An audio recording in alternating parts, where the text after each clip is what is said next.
पुराणों कथाओं के अनुसार एक बार भगवान शिव गहरे ध्यान में लीन थे। उनके पास ही माता पार्वती खड़ी थी। अचानक माता पार्वती ने खेल खेल में भगवान शिव जी की आंखों को अपने हाथों से बंद कर दी। पल भर में पूरे ब्रह्मांड में अंधेरा छा गया। फिर महादेव जी के नेत्र से जो पसीना निकला था, उसी पसीने से एक भयंकर रूप वाला बालक उत्पन्न हुआ, जो कि बहुत डरावना था, क्योंकि उस बालक का जन्म अंधकार से हुआ था, इसलिए उसका नाम अंधक। उसके बाद हिरण्याक्ष नामक नाम का असुर ने उस बालक को गोद ले लिया और उसका पालन पोषण करने लग गया। राक्षस का बेटा अंधक बड़ा होकर बरमहा जी की कठोर तपस्या करना का विचार आया उसे, ताकि वह अमरता का वरदान पा सके। फिर अंधक ने बर्मा जी की कठोर तपस्या की और फिर बर्मा जी ने उसे दर्शन दिया। आंखें खोलो पुत्र, मैं तुम्हारी तपस्या से खुश हुआ, बताओ क्या वरदान चाहिए। हे प्रभु, आप तो अंतर्यामी हैं, आपसे क्या छुपाओ। आपके दर्शन मात्र ही में मेरा जीवन सफल हो गया। क्या मुझे अमरता का वरदान मिल सकता है? यह असंभव है, मैं ऐसा वरदान तुमको नहीं दे सकता। ठीक है प्रभु, तो मुझे यह वरदान दे कि जब मैं अपनी मां की अपवित्रता भंग करने की कोशिश करूं, तो तभी मेरी मृत्यु हो। ब्रह्मा जी ने अंधक से कहा। फिर ब्रह्मा जी वहां से गायब हो गए। अंधक को ऐसा लगा कि वो कभी अपनी मां को जान नहीं पाएगा, इसलिए ऐसा अपराध वह कभी नहीं करेगा। ब्रह्मा जी का वरदान पाकर मैं अजय,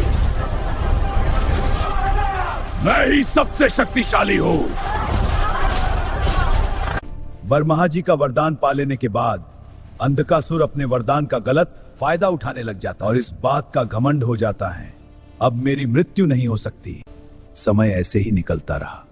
एक दिन अंधकासुर स्वर्ग पर आक्रमण करने जा पहुंचा, जहां उसने माता पार्वती को देखा। हे देवी पार्वती, आपकी सुंदरता ने मुझे मोहित कर दिया है, मैं आपसे विवाह करना चाहता हूं। अंधकासुर यह नहीं जानता था कि माता पार्वती ही उसकी वास्तविक मां है, क्योंकि माता पार्वती के कारण ही अंधकासुर का जन्म हुआ था। महादेव जी के त्रिनेत्र से जब अंधकासुर ने माता पार्वती को परेशान किया, तो महादेव का क्रोध भड़क उठा। महादेव जी ने अंधकासुर को चेतावनी दी, लेकिन अंधकासुर अपने अहंकार में चूर चूर था। अंधकासुर महादेव जी के साथ युद्ध करने के लिए तैयार हो गया। महादेव जी और अंधकासुर के बीच युद्ध शुरू हुआ। अंधकासुर अत्यंत शक्तिशाली था। महादेव जी और अंधकासुर के बीच ऐसे ही युद्ध चलता रहा। एक तरफ महादेव की सेना थी और दूसरी तरफ अंधकासुर की सेना। समझ नहीं आ रहा था कि अब क्या होगा। खून की बरसात हो रही थी। जैसे जैसे महादेव जी अंधकासुर पर वार करते, वैसे ही अंधकासुर के रक्त से एक नया अंधकासुर पैदा हो जाता। महादेव जी चिंतित हो गए। फिर महादेव जी ने अपने त्रिशूल से अंधकासुर पर वार किया, ताकि अब उसकी मृत्यु हो जाए। महादेव जी के इस प्रहार से और भी हजारों अंधकासुर पैदा हो गए। फिर भी भगवान शिव जी ने हार नहीं मानी। युद्ध भयंकर होता चला गया। सभी देवी देवता आकाश से यह नजारा देख रहे थे और सोच रहे थे कि इस युद्ध का परिणाम क्या होगा। चारों ओर अंधकासुर ही नजर आने लगे और देवी देवताओं ने बोला, अगर महादेव जी ने इस राक्षस को अपने नेत्र से मृत्यु देने की कोशिश की तो सारा ब्रह्मांड खत्म हो जाएगा। तब महादेव ने अपने रौद्र रूप का आवाहन किया। उन्होंने अपनी योग माया से शुष्किनी नामक देवी को उत्पन्न किया। तब महात्मीम देव उत्पन्न होते ही शुक्नी देवी ने महादेव जी को प्रणाम किया। बताइए महादेव, मैं आपके लिए क्या कर सकती हूँ? उनका पूरा शरीर लावा की तरह लाल हुआ पड़ा था। अंधकासुर से गिरने वाला हर रक्त का बूंद जमीन पर गिरने से पहले तुम्हें उसे पी जाना होगा, ताकि नया राक्षस उत्पन्न ना हो पाए। फिर जैसा महादेव ने सोचा था, सब कुछ वैसे ही होता गया। महादेव जी ने फिर से एक बार त्रिशूल उठाया, अंधकासुर पर फेंक कर मारा और अंधकासुर को जाकर लगा। माता शुक्री ने भी वैसा ही किया जैसे महादेव जी ने उनको समझाया था। अंधकासुर का एक भी खून का बूंद जमीन पर गिरने से पहले ही माता शुक्नी ने उसे पी लिया, ताकि फिर से अंधकासुर उत्पन्न ना हो जाए। यह देखकर अंधकासुर घबरा गया। अंत में महादेव ने अपने त्रिशूल पर अंधकासुर को उठाया और उसे हवा में सैकड़ों वर्षों तक लटकाए रखा।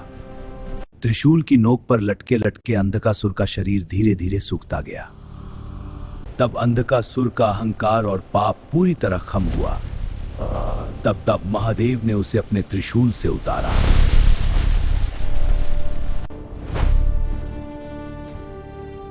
महादेव जी और माता पार्वती, मैं आपसे माफी मांगता हूँ।